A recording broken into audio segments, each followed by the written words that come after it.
ज़रा हटके में खुशामदीद। मैं हूँ शाहज़ेब जिलानी, मेरे साथ मौजूद हैं ज़रार खोड़ो और वसतुल्लाह ख़ान। साल 2022 में पाकिस्तान की मईशत हमें नज़र आता है कि सियासत की नज़र हो गई। जो महंगाई का तूफ़ान है, जो हालात हैं वो आपके सामने हैं। इस साल इंडिया ये है कि माशी हालात इतने अब बुरे हो चुके हैं कि हो सकता है कि मईशत को सियासत पर फ़ौक़ियत दी जाए। ये मैं क्यों कह रहा हूँ? क्योंकि आज का जो इस्लामाबाद में हाई प्रोफाइल कौमी सलामती का इजलास हुआ है, कौमी सलामती कमेटी का, जिसमें हमारी टॉप सिविल मिलिट्री लीडरशिप मौजूद थी। उसमें ये बात तो बिल्कुल हुई कि दहशत गर्दी को बर्दाश्त नहीं किया जाएगा और हम सख्ती से निपटेंगे, ज़ाहिर इसकी तवक्को थी। लेकिन बज़ाहिर ये लगता है कि जो एलामिया आया है उसमें ज़्यादा बात पाकिस्तान की मईशत पर हुई। वहाँ पर वज़ीर ख़ज़ाना ने पूरी एक भरपूर ब्रीफिंग दी है पाकिस्तान के माशी हालात पर, और एलामिया में कहा गया है कि जो कौमी सलामती का तसव्वुर है वो दरअसल माशी सलामती से नत्थी है और उसके गिर्द घूमता है। और इसी एलामिया में कहा गया है कि एक बाकायदा एक रोड मैप पर इत्तफाक हुआ है कि हमारी सिविल और मिलिट्री क़यादत किस तरह इस साल पाकिस्तान को इस माशी दलदल से निकालेगी। तो उससे ये इंदिया मिलता है कि हो सकता है कि जो सियासत के हवाले से फ़ैसले होने हैं शायद उन्हें थोड़ा सा लो प्रायोरिटी दी जाए और मईशत को ऊपर रखा जाए। लेकिन कैसे? मतलब सवाल ये तो बनता है। अच्छा, कल अब वो एपेक्स कमेटीज़ को भी दोबारा बहाल किया जा रहा है और फिर ये सिचुएशन चलता रहेगा। या मईशत को मतलब क्या करेंगे? क्योंकि अब अगर जाहिर है कि ये तो अभी एक एलामिया है, उसमें वही फ्रैंकली थकी हुई बातें हैं कि जी इम्पोर्ट सब्स्टिट्यूशन पे हमने काम करना है, अवाम को मैक्सिमम रिलीफ देनी है। ये बातें तो मेरा ख्याल है कि जब से पाकिस्तान बना है हम इस पर यही जिक्र कर रहे हैं। मैन्युफैक्चरिंग को बेहतर करना है, एग्रीकल्चर को बेहतर करना है। मईशत का जो सियासी चैलेंज है वो मेरा नहीं ख्याल कि इनसे संभाला जा सकता है।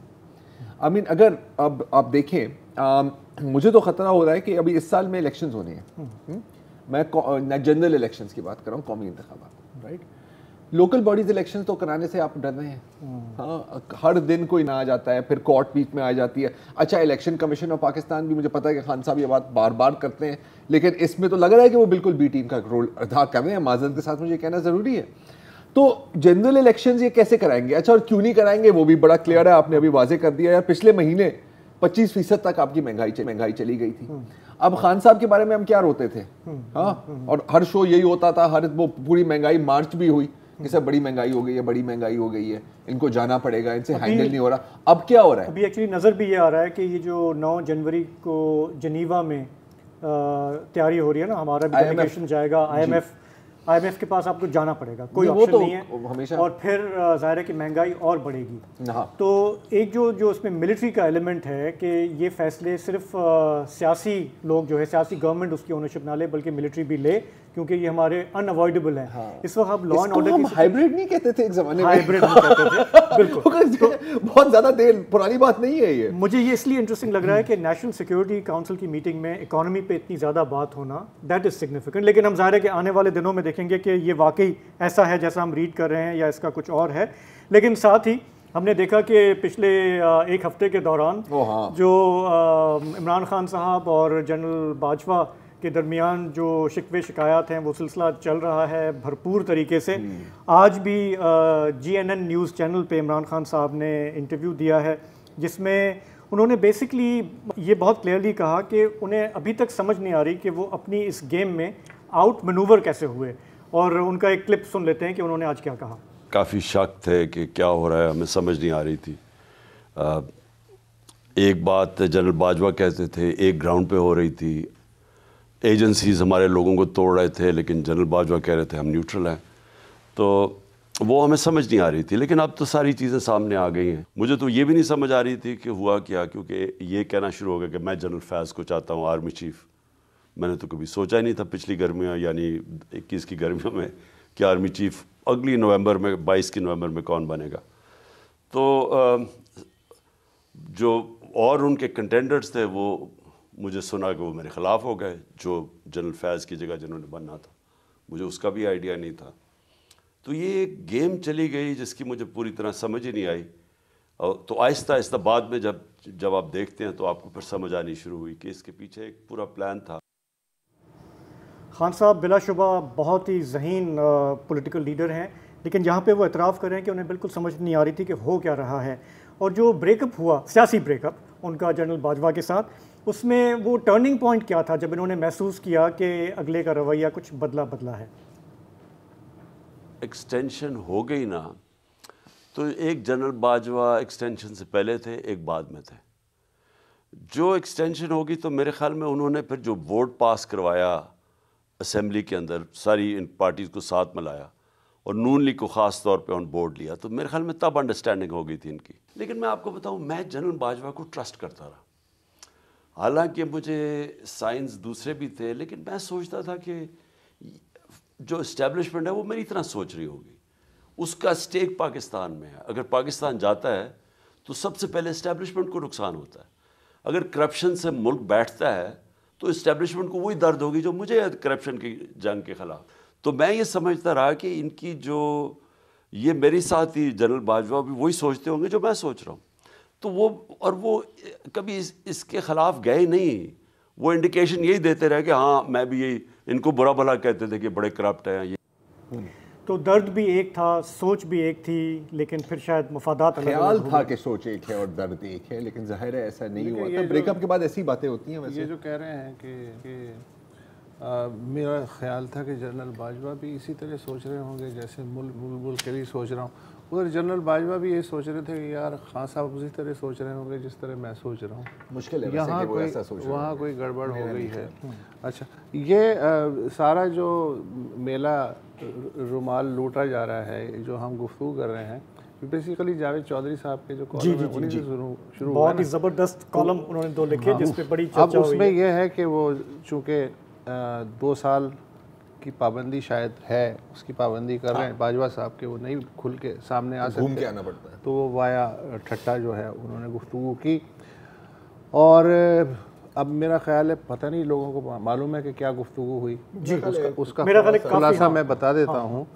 जो नटशेल है जो किस्तवार कॉलम में, उसमें यह है कि पहला जो बकौल बाजवा साहब के पहला जो NRO है वो 2017 में इमरान ख़ान को दिया गया, इसलिए कि वो फंस रहे थे जहांगीर तरीन के साथ ऑफशोर जो कंपनीज़ के केसेस थे, और हनीफ अब्बासी साहब ने ये शोशा छोड़ा था, सुप्रीम कोर्ट में पिटीशन दायर की थी दोनों के ख़िलाफ़ कि इनको सादिक और अमीन के तहत नाअहल करार दे दिया जाए, इसलिए कि इन्होंने झूठ बोला है, अपने बैरून मुल्क के असासे छुपाएँ। बहरहाल जावेद चौधरी का कहना है कि जनरल बाजवा ने कहा कि इतना टाइट हो गया था मामला कि दोनों के ख़तरा पैदा हो गया था कि जहांगीर तरीन भी जा रहे हैं इस केस में और इमरान ख़ान का भी साफ हो रहा है। तो फिर इमरान ख़ान ने इनसे रब्ता किया कि जी क्या करना है।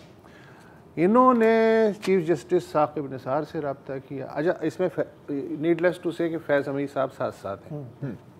साकिब निसार साहब से रब्ता किया। साकिब निसार साहब ने कहा कि बात यह है कि एक तो जाएगा, वैसे तो दोनों जा रहे हैं लेकिन एक तो जाएगा। उसकी वजह यह है कि मेरे जो साथी जजेस हैं वो कुछ तो यार ये क्या अच्छा कुछ तो करना है। तो फिर तय हुआ कि जहांगीर तरीन को कुर्बानी का बकरा बना देते हैं और बाद में किसी तरह से उन्हें बहाल करवा लेंगे। तो इस पे साकिब निसार ने गोलमोल जवाब दिया, लेकिन बहरहाल फैसला ये आया कि इमरान ख़ान उसी केस में बरी। हालांकि जहांगीर तरीन वाले केस में सिवाय जहांगीर तरीन के सब बरी हो गए थे, लेकिन जहांगीर तरीन को उन्होंने कहा जी तू है ना अहल, ठीक है। तो अब ये 1-1 हो गया कि नवाज शरीफ हो गए, इधर जहांगीर तरीन हो गए। उस जमाने में पीटीआई वालों ने कितना कहा था, देखें इंसाफ है मुल्क में। हाँ, ये हुआ। अच्छा, फिर दूसरा बकौल जावेद चौधरी के दूसरा NRO आसिफ जरदारी को देने की कोशिश की गई 2020 में कि PDM नई जो है चढ़ाई कर रही थी, तो खान साहब थोड़े से परेशान थे, तो उन्होंने बाजवा साहब से कहा कि ये क्या करें। तो उन्होंने ये फैज़ हमीद ने उनसे कहा कि जी PDM तो ख़त्म हो जाएगी अगर आप जो जरदारी साहब है अगर इस्लामाबाद आना बंद कर दें, और उसकी एक ही रास्ता है कि आप उनके जो भी मुकदमात हैं वो सारे इकट्ठे करके सिंध में शिफ्ट कर दें, तो वो वहीं लड़ते रहेंगे। तो अपेरेंटली इमरान ख़ान ने एग्री किया, लेकिन बाद में ऐसा हो नहीं सका, उसका हमें नहीं मालूम। अच्छा, इसमें जो मुझे कोई बात सिर्फ ये बात इम्पॉर्टेंट है कि वो बाजवा के हवाले से ये बात खुल के कह रहे हैं। अब इसमें साकिब निसार का जो किरदार है, बेसिकली तस्वीर मेरे सामने जो आ रही है वो ये है कि इस वक्त आज के दिन तक civil judicial military disorder rule कर रहा है इस मुल्क को, और किसी को कुछ नहीं पता, हर आदमी, हर इदारा अपने हिसाब से चल रहा है। अब $1 मिलियन सवाल जो है वो मैं पढ़ रहा था अब्बास नासिर का कॉलम इसी इशू पे। $1 मिलियन सवाल ये है कि साकिब निसार पे बहुत सीरियस इल्ज़ाम है कि भाई उनके जी फैसला इस तरह। अच्छा, फिर 2 वकील भी उन्हें मुबैना तौर पे फराहम किए गए जिन्होंने फैसला लिखा बाकायदा, है ना।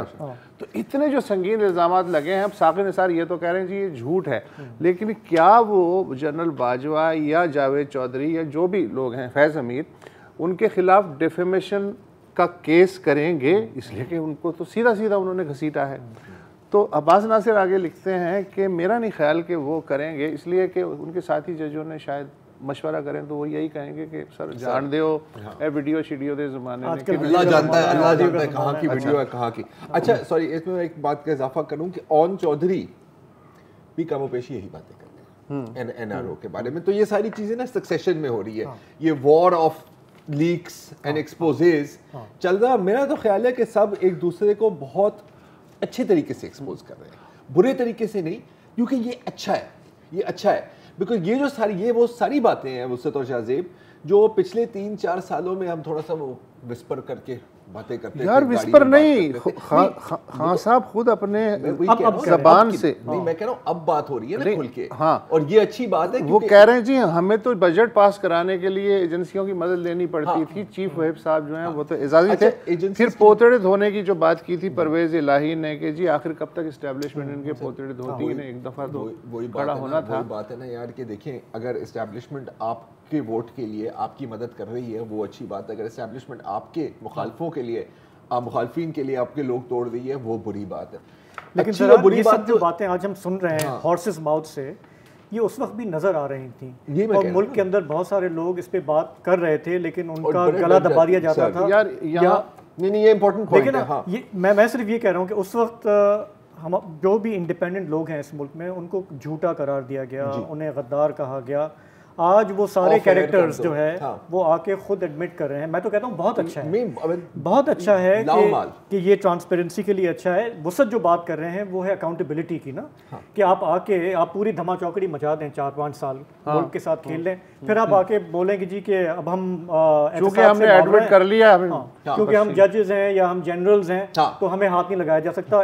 सियासतदानों का आप एहतसाब करें बैठ के। अच्छा सर, इससे बहुत कम चीज़ों पर लोगों को ऑफर किया गया था, उन पर पाबंदियां लगाई गई थी। एंड और ये यार एक बात है, तुम देखो खान साहब की जगह प्राइम मिनिस्टर की सीट पे बैठ के देखो, वो ये कह रहे हैं, अच्छा उनका दुख जो है ना वो समझने की कोशिश करनी चाहिए। वो ये कह रहे हैं कि यार कल तक तुम मुझे पट्टी पढ़ा रहे थे कि ये तो सब चोर हैं और इनके टाइट करना चाहिए। अच्छा, जब मैं इस बात पे सीरियसली ईमान ले आया तो तुमने कहा कि नहीं ऐसा तो नहीं है। तो वहाँ वो जाहिर है कि अगर वो खान ये कह रहा है कि मेरी समझ में नहीं आ रहा था कि यार तू चोर शेर के साथ है या शिकारी के साथ है, तो मेरा ख्याल है कि ये जस्टिफाइड। अच्छा, ये बात नहीं, 100% ये बात जस्टिफाइड है बाय द वे, और मैं आपसे बिल्कुल एग्री करूंगा। और ये पता है क्यों आपने ब्रेकअप का लफ्ज इस्तेमाल किया था? ये बाकायदा एक ब्रेकअप है, क्योंकि इसमें ऐसे होता है ना कि कहता है ना वो सख्त लौंडा होता है ना, सख्त लौंडा, वो अगर किसी को पटाने के चक्कर में हो तो पहले वो पता करेगा इसको कौन सी फिल्में पसंद है।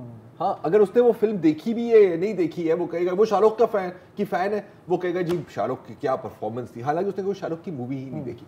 बाद में पता लग जाता है कि यार ये फेक फैन है। तो मेरा ख्याल है कि यहाँ भी कुछ ऐसे हुआ है। लेकिन जहाँ तक कि जमहूरियत और अकाउंटेबिलिटी और ये सारी बातें, मैं एक बार फिर कहूँगा, मुझे एक थोड़ी सी ये अलार्म बेल रिंग हो रही है कि अगर ये लोकल बॉडीज इलेक्शन कराने के चक्कर में नहीं है, और जो नहीं है कि भाई उनको ख्याल है कि अगर अभी इलेक्शन हुई तो मईशत इतनी बर्बाद है कि खान साहब हमें स्वीप कर देंगे, जिसके मेरा ख्याल है कि ठीक ठाक चांसेस हैं, तो ये जनरल इलेक्शन कैसे कराएंगे? और दूसरी बात, इसी दौरान एक बार फिर टेक्नोक्रेटिक हुकूमत। यार मुझे वक्फे में बताना कि ये गुब्बारा छोड़ा किसने है, मैं उसे जानना चाहता हूँ उसका नाम। यार ये उन्हीं ने छोड़ा है जो हर दफा छोड़ते हैं सर, जो चाहते हैं कि कौम इसी के पीछे किसी को नहीं पता किसने छोड़ा है, सब जो है उसकी मजम्मत। हमें सिर्फ इतना पता है कि बड़ी लंबी लंबी और जो उसके हामी हैं वही ये फ्लोट करके देखते हैं। मेरे वालिद ऐसे मौके में मुहावरा बोलते थे कि कुत्ते के पीछे दौड़ने से पहले अपने कान चेक कर लो।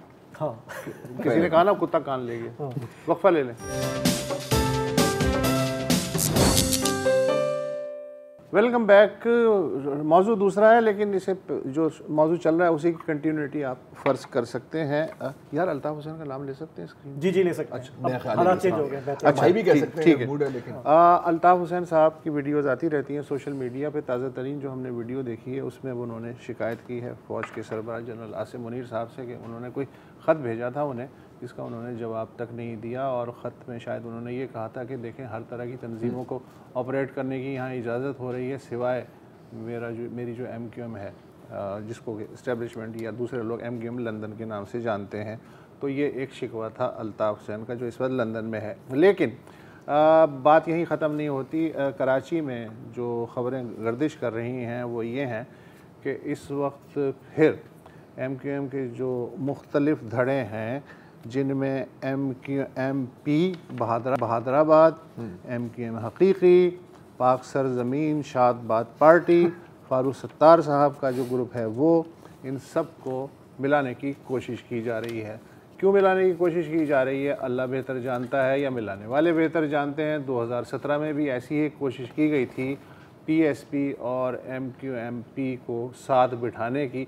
4.5 घंटे और 30 सेकंड के बाद वो इत्तेहाद कतरबूद हो गया था। हालांकि वो किसी घर में बैठ के वो तश्कील दिया। मैंने सुना है बड़ा एक सेफ किस्म का घर अच्छा, था जिसमें बैठे हुए थे। बचपन से हम ये सुनते थे कि जो गवर्नर होता है किसी भी सूबे का, वो विफाक का नुमाइंदा होता है और विफाक के मफादात की नुमाइंदगी करता है। लेकिन हमारे जो कामरान टिसोरी साहब हैं, इन्होंने ये ज़िम्मा अपने सर लिया है कि वो MQM के जो धड़े हैं, of course minus Altaf Hussain, वो इनका इत्तेहाद कराएंगे और फिर ताकि जो ताकत का और सियासत का जो बैलेंस है सूबे में, वो दोबारा बहाल हो सके। नादिया नकवी साहिबा हमारे साथ हैं। नादिया, इससे आगे मैं बोलता, आप बताओ क्या चल रहा है? आप सब कुछ जानते हैं, जाहिर है शहर में रहते हैं तो हम तो बहुत बेहतरीन तरीके से समझ सकते हैं क्या हो रहा है। देखिए, जिस वक्त गवर्नर साहब आए थे तो सबने कहा था ये अचानक कहाँ से आ गए और ये किस लिए, मतलब इनका जो है वो कैसे नाम निकल आया, ये पर्ची कहाँ से आई, उसमें बड़ी बातें हुई थी। और उसी दिन मैंने ये कहा था कि आज जो है जिस दिन कामरान टिसोरी साहब को गवर्नर बनाया गया, कि फिर पॉलिटिकल इंजीनियरिंग की दागबिल रख रही है कराची में। और ये बहुत एविडेंट है, क्योंकि जाहिर है तहरीक इंसाफ के साथ जो मामलात इस वक्त स्टैब्लिशमेंट के चल रहे हैं और पुरानी स्टैब्लिशमेंट के भी थे, ऐसा ये सोचा जा रहा था कि जो तहरीक इंसाफ है उसको इतनी क्लीन फील्ड नहीं देनी चाहिए, क्योंकि जाहिर है कि जल्द से जुलूस और वैसे भी जो नए वोटर्स शामिल हुए हैं, उससे ये साफ नज़र आता है कि नौजवान तबकों में इस वक्त तहरीक इंसाफ का जो झुकाव है उनकी तरफ ज़्यादा है। लिहाजा मुत्तहदा कौमी मूवमेंट का हमने देख लिया कि बाई इलेक्शंस में भी जब इन्होंने MQM पाकिस्तान ने पार्टिसिपेट किया तो किस बुरी तरह से ये हारे। और ऐसे में अगर तहरीक इंसाफ बाई इलेक्शंस में निकली भी ना हो, लेकिन अगर MQM का वोट नहीं निकलेगा बाहर, तो जाहिर है कि तहरीक इंसाफ को इसका एज मिलेगा और वो जीतेगी। लिहाजा इनको एक तो पहले जोड़ने की कोशिश की जा रही है, जो कि अब बहुत अपैरेंट है। और जाहिर है कि ये गवर्नर टिसोरी का एक पर्सनल प्रोजेक्ट है। नादिया, मैं ये जानना चाहता हूँ कि ये किस तरह के जरखेज दिमाग हैं जो ये तजर्बा कर रहे हैं, 2017 में भी ये कर चुके हैं, कि सबको पता है कि वोट MQM के वोट के ताले की चाबी आज भी पाकिस्तान में नहीं है, पाकिस्तान से बाहर है। उस चाबी के ना होते हुए भी 0 + 0 + 0 = 0। तो ये जो टाइम लगा रहे हैं, इससे क्या होता है? ये चावल की फसल उगा के क्या गंदम हासिल करना चाह रहे हैं? कोई नई ज़राई तजर्बा करना चाह रहे हैं? आपको क्या लग रहा है? क्या साइंस है? देखिए, जरूरी नहीं कि चावल की फसल लगाई जा रही हो साथ, ये भी हो सकता है कि साथ में गंदम को भी शामिल कर लिया जाए, क्योंकि माजी में भी अगर आप किसी भी जमात पे से जब आशीर्वाद हटा लिया जाता है तो दूसरे पे जब रखा जाए तो फिर उसमें जिसे कहते हैं ना, all is fair in love and war, तो वो भी कर लिया जाएगा। और ऐसी बड़ी खबरें हैं, अभी मुसद्दिका तो नहीं है, लेकिन ये बातें गर्दिश कर रही हैं। और आपने ये देखा होगा कि जब मिलाप की बातें की गई तो आपने जिक्र किया कि अल्ताफ हुसैन साहब ने ये शिकायत तो ज़रूर की कि उन्होंने आसिम मुनीर साहब को एक ख़त लिखा है जिसका जवाब नहीं दिया गया, लेकिन कहीं उन्होंने ये नहीं कहा कि ये जो इस वक्त धड़े मिलाने की कोशिश की जा रही है ये बहुत गलत है और हाँ, कुछ भी कर लो, ये पॉइंट है, वोट नहीं होगा। तो उन्होंने अभी तक इसके खिलाफ कोई बात नहीं की। तो मैं उनके ना खिलाफ बात करने से ये अखज़ कर रही हूँ कि जो बातें गर्दिश कर रही हैं लंदन में भी, कि शायद ये हो सकता है कि उन्हें माफ कर दिया जाए, क्योंकि माफी तो सबको मिल जाती है। तो ये भी एक शिकवा तो है। ये भी पहली दफा नहीं होगा कि अल्ताफ भाई बड़े अरसे के बाद दोबारा एंट्री मारे। लेकिन कोई चीज हरफे आखिर नहीं यार, तुम लोग इतनी जल्दी पुरुम्मीद नहीं हुआ करोगे। नादिया, मैं आपकी आर्गुमेंट ये तब मानूंगा जब अगले 24 घंटे में अल्ताफ भाई की नई वीडियो ना आए जिस तरह का आपने सवाल उठाया है उस तासुर को रद्द करने के लिए, फिर मैं मान लूंगा। अच्छा नादिया, मैं एक और सवाल आपसे करना चाह रहा हूँ कि ये जो 15 जनवरी को जो ये एक इलेक्शन होने जा रहे थे, उसका ज़रा सा बताएं कि अब जिस तरह MQM ने यकायक एक बहुत ही टफ स्टांस ले लिया, पहले भी वो शिकायत करते रहे हैं मर्दमशुमारी के हवाले से, अब हल्का बंदियों के हवाले से, मुझे ये तासुर मिल रहा है कि पीपल्स पार्टी भी इसमें राज़ी है कि आप भले इस इशू को उठाएं, भले ये दोबारा हम पोस्टपोन कर दें, मतलब थोड़ा सा खेलें इसके साथ। हाँ, मतलब कुछ भी हो, इलेक्शन ना हो, ये तासुर सही है। अच्छा, मैं एक तो आपको थोड़ी सी अपने ज़राए की इत्तलात बता दूं और कुछ तज्जिया फिर इस पर आप लोग बड़े आराम से कर लेंगे। कि जब मेरी मुत्तहदा कौमी मूवमेंट के ज़राए से बात हुई कि आप लोग तो कई मरतबा इस बात को इशारे कनाइयों में कहते हैं कि फिर हम कोई भी फैसले के लिए जो है वो आज़ाद हो जाएंगे, लेकिन कल जो खालिद मकबूल सिद्दीकी साहब ने प्रेस कॉन्फ्रेंस की जिसमें उन्होंने कहा कि हम वफाकी हुकूमत से बात नहीं करेंगे, वो ये प्रेस कॉन्फ्रेंस सुन रहे होंगे, उसी वक्त ही समझ में आ गया था कि इस दफ़ा उन्होंने एक बहुत ही सख्त किस्म का स्टांस लिया है। यानी उन्होंने तय कर लिया है कि हम फिर इत्तेहाद से निकल जाएंगे और हम जिसे कहते हैं ना तुरब का पत्ता, मेरे ख्याल से मुत्तहदा कौमी मूवमेंट इसको इसी तरह से इस्तेमाल कर रही है। अब आप अगर इस वक्त इजलास भी चल रहा है बिलावल हाउस में। अच्छा, इलेक्शन इस वक्त किसी सूरत जो है वो PDM की हुकूमत नहीं कराना चाहती, माजरत के साथ, ये तो नजर आ रहा है। इस्लामाबाद में भी हमने देख लिया कि वो नहीं कराना चाहते। अच्छा, लेकिन जब कराची के अंदर आप बल्दियाती इंतखाबात कराएंगे तो जाहिर है कि यहाँ पर भी उसी तरह का रिजल्ट आ सकता है जिस तरह के PDM की गवर्नमेंट जो है इंक्लूडिंग पीपल्स पार्टी एक्सपेक्ट कर रही है, और वो नहीं चाहेंगे कि ऐसा कोई रिजल्ट आए। इसी उसमें मेरे ख्याल से मुत्तहदा कौमी मूवमेंट ने सोचा कि ये मौका सबसे अच्छा है कि हम एक सख्त पोजीशन ले लें और हम बेशक निकल भी जाएं, क्या फर्क पड़ता है। अच्छा, एक तो इंतखाबात जो है मुलतवी भी हो जाएंगे अगर पीपल्स पार्टी मान जाती है, तो एक तो आपकी सेफ्टी वहीं पर हो जाती है कि चले इंतखाबात मुलतवी हो गए। दूसरी बात यह है कि मुत्तहदा कौमी मूवमेंट का जो है वो जिसे कहते हैं ना कि जो एक जायज़ डिमांड भी है कि कई हल्के कराची में ऐसे हैं जहां पर 90,000 के ऊपर एक कॉन्स्टिट्यूंसी है और कई ऐसे हैं जहां 20,000 पर है। तो इसको किसी सूरत अगर हमें हल कराना है तो इसी तरह कराना है। अच्छा, अगर मुत्तहदा कौमी मूवमेंट निकल जाती है बाहर तो क्या होगा? ज़ाहिर है नेशनल असेंबली में इस वक्त तहरीक इंसाफ तो मौजूद नहीं है, उनके तो अभी इस्तीफों का मामला ही हल नहीं होके दे रहा। तो फिर इमरान खान साहब को ये चांस मिल जाएगा कि वो कहें कि मैं इस्तीफे वापस लेता हूँ, वापस आके बैठ जाता हूँ।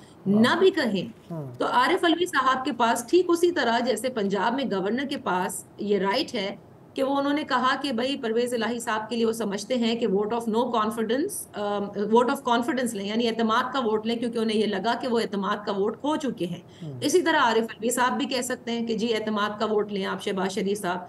तो शहबाज शरीफ साहब को ये सूट नहीं करता कि किसी भी सूरत मुत्तहदा कौमी मूवमेंट इस वक्त बाहर जाए। आज जब मेरी बात हो रही थी तो उन्होंने ये मुत्तहदा कौमी मूवमेंट वाले ये कह रहे थे कि नहीं, हमने ये तय कर लिया, अगर ये बात नहीं मानी गई तो हम जरूर बाहर निकलेंगे। और पीपल्स पार्टी के पास जो है वो जो इनका लोकल गवर्नमेंट एक्ट है 2013 का, उसके तहत MQM ये कहती है कि सेक्शन 10 के तहत पीपल्स पार्टी की हुकूमत इलेक्शन कमीशन को ये रिक्वेस्ट कर सकती है कि दोबारा हल्का बंदियां की जाए। ठीक है नादिया, ये सॉरी हमारे पास थोड़ा सा टाइम अभी कम है। आपका बहुत बहुत शुक्रिया, काफ़ी उन्होंने अच्छे तरीके से एक्सप्लेन कर दिया। हाँ, अच्छा, ये है इंजीनियरिंग की पार्ट 1। हाँ, पार्ट 1, हाँ, बिल्कुल। पार्ट 2 के बारे में हमको बताएंगे इस ब्रेक के बाद।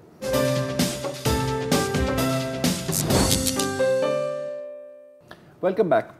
जब सर्दी पड़ती है तो सबसे पहले बलूचिस्तान में पड़ती है और फिर वो ठंडी हवाएं सूबा सिंध तक पहुंचती हैं, पाकिस्तान के मुख्तलिफ इलाकों में जाती हैं, और सियासत जब सियासी तब्दीली आती है तो वो भी इसी पैटर्न को ही फॉलो करती है। पहले बलूचिस्तान में एक नन्ही मुन्नी सी एक्सपेरिमेंट होती है, और क्यों क्योंकि एक तो वहाँ पे कंट्रोल है, वहाँ पर कंट्रोल्ड एनवायरनमेंट होती है, तो एक्सपेरिमेंट करना कतरन आसान भी होता है।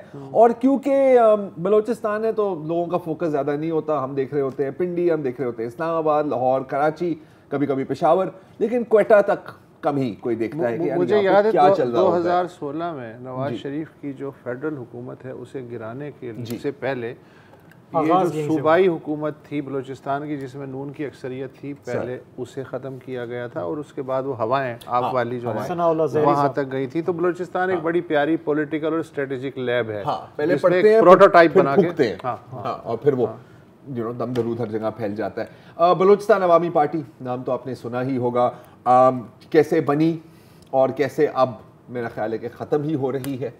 ये भी म्यूटेशन जैसे आपने मौसम की बात की, तो मौसम जब बदल रहा होता है तो पंछी जो है ना वो भी अपने पर तोल रहे होते हैं कि अब मैं इस शाख से उठ के मुझे किस शाख पे बैठना है। बिल्कुल कुछ तो नजूमी मतलब पूरे शिजे भी निकाल लेते हैं ना कि यार ये चूंटी यहाँ जा रही है। एनीवे, तो अभी बलूचिस्तान में क्या हो रहा है, हमने कहा कि हम अपने पुराने दोस्त और कॉलीग सैयद अली शाह साहब से बात करते हैं। सैयद अली शाह साहब, ये जो बलूचिस्तान अवामी पार्टी से लोग जा रहे हैं या भेजे जा रहे हैं पीपल्स पार्टी में? बहुत शुक्रिया ज़रार, मुझे वो दिन भी याद है, आप वसत और मुबशर ज़ैदी साहब, अब तो शाहजेब साहब है, वेलकम टू हिम। उस वक्त हमने डिस्कस किया था कि यहाँ पे एक नई पार्टी बन रही है जी। शायद हमारे जो मेन स्ट्रीम मीडिया है किसी को अता पता नहीं था, हमने ये डिस्कस किया था। उसद साहब ने बड़े क्रिटिकल क्वेश्चंस भी किए थे। जहां तक आपके सवाल का ताल्लुक है, तो यहाँ पे जिस तरह आपने सीजनल बर्ड्स की बात की, ये अचानक नहीं जाते हैं। इनकी जो मोमेंट है वो बहुत ही ज्यादा कैलकुलेटेड मोमेंट है। ये मेजर्ड सेंटेंसेस में बात करते हैं, कैलकुलेटेड मोमेंट करते हैं। ये हवा का रुख जानते हैं कि इस मर्तबा हवा का रुख जो है तहरीक इंसाफ है, पाकिस्तान पीपल्स पार्टी, मुस्लिम लीग नवाज है, ये उस वक्त जाते हैं जब से बलूचिस्तान को सूबे का स्टेटस मिला है।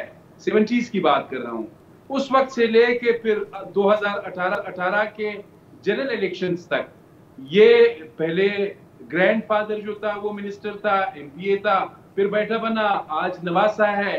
तो ये चेंज करते रहते हैं। और फिर आपने ठीक बात की ज़रा, यहाँ पे जो भी तब्दीली आती है आगाज यानी पूरे मुल्क में ये बलूचिस्तान से किया जाता है। बलूचिस्तान बड़ा सॉफ्ट है, आसान है, सही मैनेज किया जा सकता है और यहाँ से फिर मैसेज जो है इस्लामाबाद को दिया जाता है। जहां तक अभी सूरत हाल की बात है, पीपल्स पार्टी का यहाँ पे इस तरह का स्ट्रॉन्ग होल्ड नहीं था। 2008 में भी 4-5 एमपीएस की सीटें थी, फिर अचानक ये इसमें इलेक्टेबल्स जो है ये शामिल होते गए, फिर तादाद कोई 25-26 तक पहुंच गई। इसी तरह मुस्लिम लीग नून में भी यही सूरत हाल थी, 5-6 सीटें उनकी अपनी थी जो पार्टी टिकट पे आए थे। उसके बाद इलेक्टेबल्स शामिल होते गए और मुस्लिम लीग नून अचानक सबसे बड़ी पार्टी बन गई। लेकिन जब मुश्किल वक्त आया, जी अगर ये थोड़ा सा बता दें कि पिछले ये 1-1.5 साल में ये जो सफ़बंदी हो रही है उसमें नुमाया नाम कौन है, जो चाहे बाप पार्टी के हों या उससे पहले के हों, जो जॉग गए हैं पीपल्स पार्टी की तरफ? देखिए, जो बड़े नाम हैं अभी तक तो आपने देखा कि पाकिस्तान पीपल्स पार्टी में इलेक्टेबल्स में जो वेल नाउन है वो नवाब सनाउल्लाह ज़ेरी जा चुके हैं वहां पर। इसके साथ ही जनरल रिटायर्ड कादिर बलोच जो है वो जा चुके हैं। अब हाल ही में 3 साबिक सूबाई वज़रा जो अभी तक एमपीएस भी है और बलूचिस्तान अवामी पार्टी के टिकट पर मुंतखब होकर आए थे, साबिक सीनियर सूबाई वजीर मीर ज़हूर बुलेदी, सलीम खान कोसो और आरिफ जान मोहम्मद असनी जो है ये पाकिस्तान पीपल्स पार्टी में जा चुके हैं। इसी तरह थोड़ा सा मैं पीपल्स पार्टी से हट की भी बात करूंगा। JUIF जमात उलमा इस्लाम, ये 70s से लेके 2008 तक ये हमेशा इन्होंने बी टीम का किरदार अदा किया है। जाहिर इनका जो स्ट्रॉन्ग होल्ड है वो हमेशा बलूचिस्तान के पश्तून डोमिनेटेड एरियाज रहे हैं वोट बैंक के हिसाब से। जाहिर है बलूचिस्तान में चीफ मिनिस्टर आता है तो वो बलोच बेल्ट से ही उसको आना पड़ेगा। इनके पास कोई कैंडिडेट नहीं था। इस मर्तबा इंटरेस्टिंगली या मौलाना साहब की जो पॉलिटिकल स्ट्रेटजी है कि जी हम इस मर्तबा बी टीम का किरदार अदा नहीं करेंगे, कि सीनियर मिनिस्ट्री लेंगे या कोई ये अलीशा ये बताइए, JUIF असलम रईसानी का बता JUIF जो है, असलम रईसानी चले गए वहाँ, JUIF जो है वो भी बलूचिस्तान की प्लेयर है। अब जरदारी साहब भी वहाँ अपने कदम जमा रहे हैं और आपस में PDM में इत्तेहादी भी हैं। क्या मतलब, मुझे तो आपको कुछ गड़बड़ आगे चल के नजर आ रही है? बिल्कुल उसद साहब, देखिए ये तो आपस में भी ठीक ठाक खेल रहे हैं और आपस में भी ये खेलते रहते हैं। लेवरेज की बात है। देखिए पहले तो JUIF के पास चीफ मिनिस्टर का कोई कैंडिडेट नहीं था। अब जाहिर है बलूच बेल्ट से इलेक्टेबल्स, यानी मैं नाम ले रहा हूँ, नवाब असलम रईसानी, साबिक वज़ीर आला बलूचिस्तान, साबिक वज़ीर दाखिला बलूचिस्तान मीर जफरुल्लाह अज़हरी, अमानुल्लाह नुतीजा, ये भी वजीर रह चुके हैं 2-3 मरतबा, साथ ही गुलाम दस्तगीर बादनी, इसके अलावा गफूर हैदरी साहब है। जालावान बेल्ट जो है बलूचिस्तान का, उसमें आप JUIF को नजरअंदाज नहीं कर सकते हैं। तो इस मरतबा वो अगर जाहिर है सेंटर में जरदारी साहब है, मौलाना साहब है, वो तो अपने कार्ड्स खेलते रहते हैं। तो इस मरतबा ये है कि बलूचिस्तान का भी मौलाना साहब के साथ एक स्ट्रॉन्ग कार्ड मौजूद होगा। लेकिन थोड़ा सा मैं आपको बता दूं, साबिक वज़ीर आला बलूचिस्तान जाम कमाल खान, उसकी पोजीशन इस वक्त ये है कि जरदारी साहब से उनके भी राब्ते हैं और उनका सिलसिला एक चल रहा है। लेकिन आज थोड़ा सा मैंने उस पर काम किया। जाम साहब और जो सेनेटर अनवारुल हक काकड़ है, ताहिर महमूद साबिक सूबाई वजीर, दिगर उनके जो पॉलिटिकल रुफका है, इनकी आजकल बातचीत जारी है पाकिस्तान मुस्लिम लीग नवाज के साथ। जाहिर तमाम वैकेंसी पीपल्स पार्टी में फिल हो गई है। पीपल्स पार्टी में स्पेस नहीं रहा, JUIF में स्पेस नहीं रहा। अब जो स्पेस है वो PMLN में है।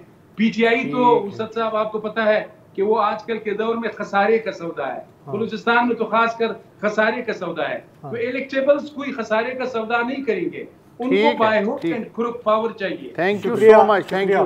रीअलाइनमेंट और इशारा वही सदन कमांड, ऐसा ही कुछ नहीं यार, इस तरह की बातें नहीं करते। इसे ज्यादा आप ये कह सकते हैं व्हीलिंग डीलिंग। चले ठीक है, न्यूट्रलिटी, हम राजी हैं इसमें। कुछ नहीं कहा मैंने, वक्फा ले लें।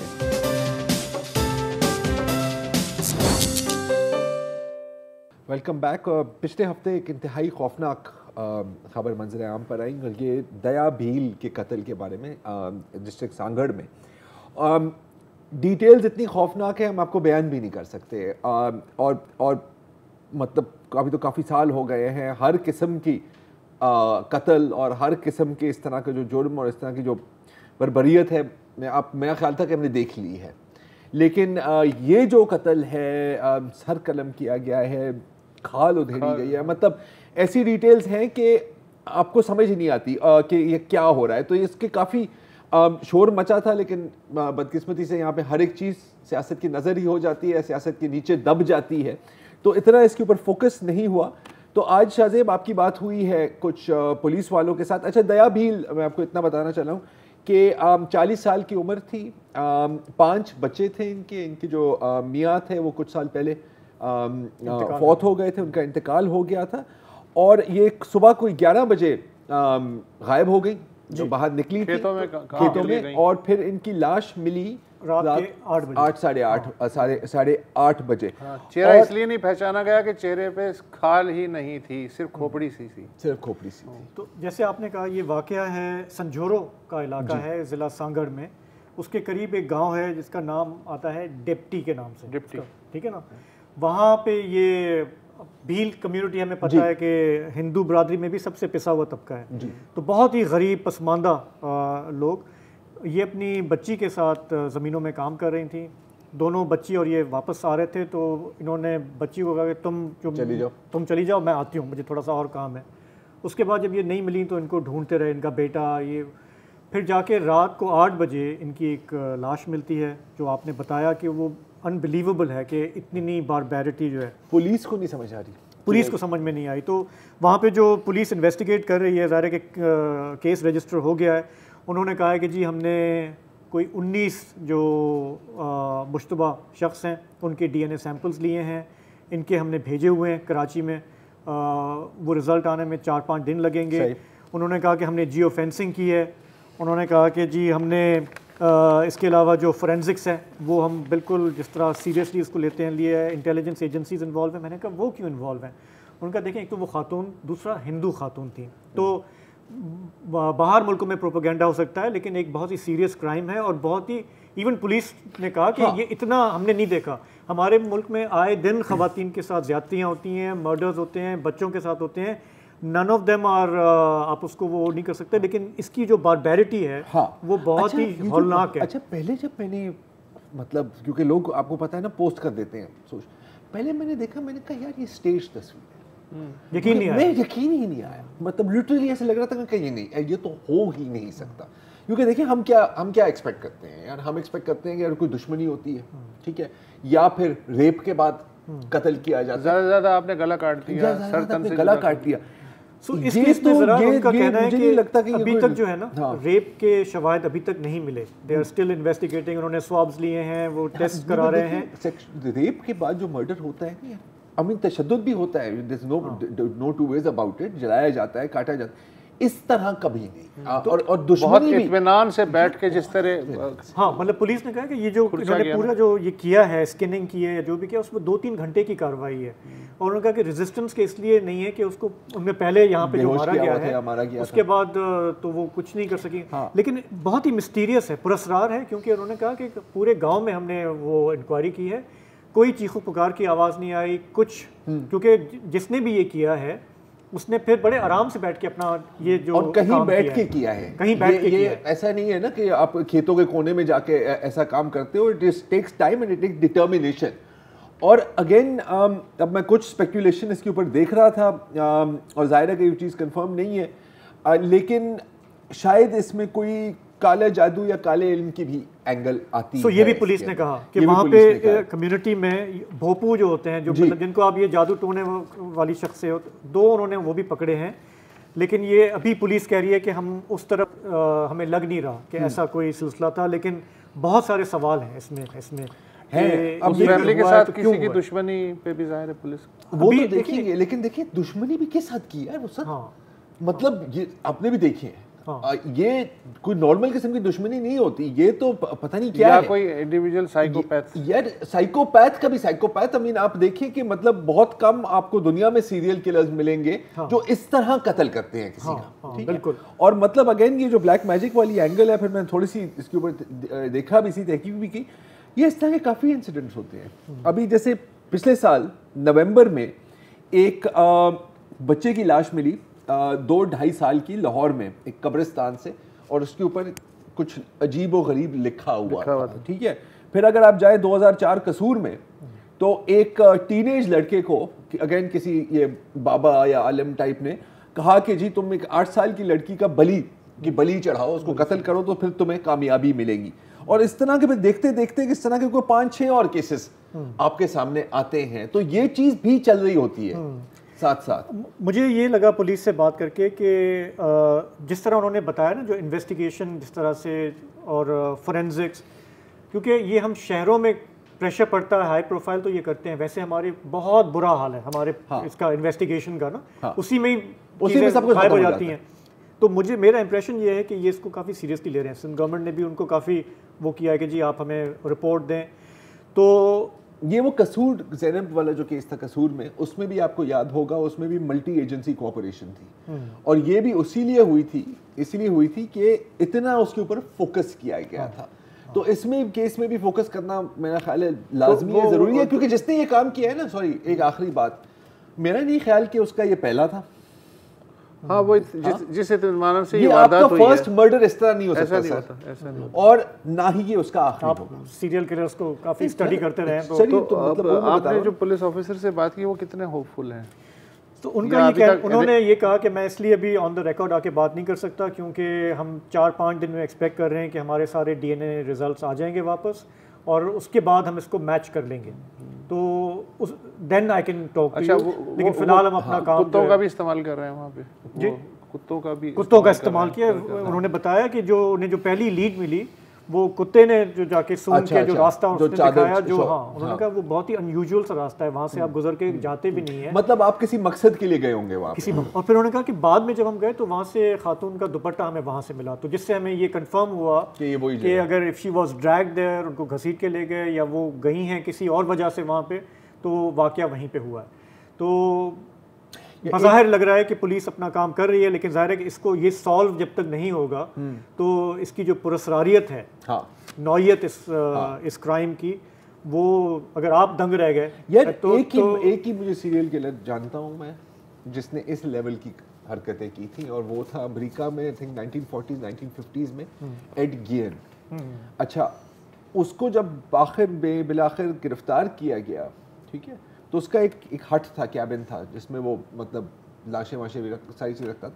जो पुलिस वाले उसमें दाखिल हुए ना, 2-3 का तो बाद में नर्वस ब्रेकडाउन हुआ, क्योंकि पुलिस ने भी सब कुछ देखा होता है। उन्होंने कहा कि यार ऐसी चीज़ हमने अपनी जिंदगी। सो आई हैव हर्ड कि ये सोशल मीडिया पे ये चल रहा है, मैंने तो नहीं देखा क्योंकि आई डोंट नो, मतलब किन लोगों को क्यूरियोसिटी होती है, लगाते हैं तस्वीरें इस तरह की। बहुत है, इट इज़ बहुत है। हाँ, बट मैं आपको 2-3 नाम बताऊंगा तो आप हैरान हो जाएंगे शो के बाद। उम्मीद की जानी चाहिए कम से कम ये केस सॉल्व हो जाए, इसलिए कि ख़तरा ये है कि वो अगर खुला घूम रहा है और ये केस सॉल्व नहीं होता, कोई दूसरा बंदा पकड़ा जाता है, तो फिर उस इलाके में बहुत बड़ा प्रॉब्लम है। बिल्कुल चलता फिरता इंसानी शैतान। फिलहाल इजाज़त दीजिए, खुदा हाफ़िज़।